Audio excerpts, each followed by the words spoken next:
જોડાજો પાટવી Gujarati news નશામુક્ત યુવા four વિકસિત ભારત અભિયાન અંતર્ગત મિશન સ્પંદન હેઠળ વ્યસન મુક્તિનો સંકલ્પ કાર્યક્રમ યોજાયો।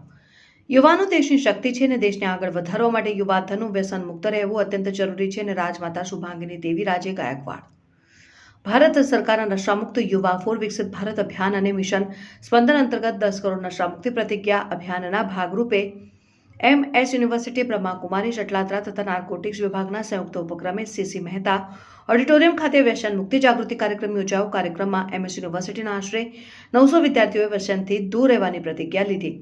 રાજમાતા શુભાંગીની દેવી રાજે ગાયકવાડે જણાવ્યું હતું કે યુવાનો દેશની શક્તિ છે અને દેશને આગળ વધારવા માટે યુવાધનનું વ્યસન મુક્ત રહેવું અત્યંત જરૂરી છે। યુવા શક્તિ વ્યસનની ગુલામ બનશે તો દેશના વિકાસને પણ અસર થશે। યુવાનો વ્યસનથી દૂર રહેવા સ્વસ્થ જીવન શૈલી અપનાવવા અને વિકસિત ભારતના નિર્માણમાં સક્રિય ભાગીદારી બનવાનો સંદેશો આપ્યો હતો। મોટિવેશનલ સ્પીકર સંજય રાવલે જણાવ્યું હતું કે જીવનમાં સફળતા મેળવવા માટે વ્યસન નહીં પરંતુ સંકલ્પ, શિસ્ત અને સકારાત્મક વિચારધારા જરૂરી છે। વ્યસન વ્યક્તિની શક્તિ, સમય અને પ્રતિભાને નષ્ટ કરે છે, જ્યારે નશામુક્તિ જીવન વ્યક્તિને પોતાના લક્ષ્ય તરફ આગળ વધવાની શક્તિ આપે છે।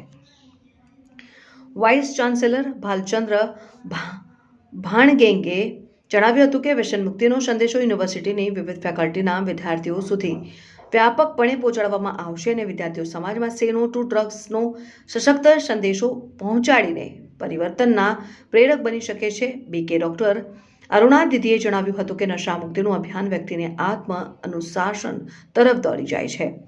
નશામુક્ત રહેવાનો સંકલ્પ માત્ર વ્યક્તિ પૂરતો મર્યાદિત ન રહેતા સમાજમાં પણ સકારાત્મક પરિવર્તન લાવવાની શક્તિ ધરાવે છે।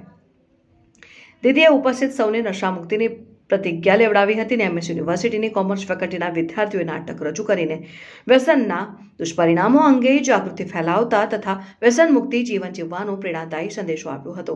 કાર્યક્રમમાં ફેકલ્ટી ઓફ કોમર્સના ડીન પ્રજ્ઞેશભાઈ શાહ, બ્રહ્માકુમારી જટલાદરા સેવા કેન્દ્રના BK ભાઈ બહેનો, DYSP anti narcotics task force Vadodara ઝોનના D ખાંભલા સહિતના મોટી સંખ્યામાં વિદ્યાર્થીઓ અને નાગરિકો ઉપસ્થિત રહ્યા હતા।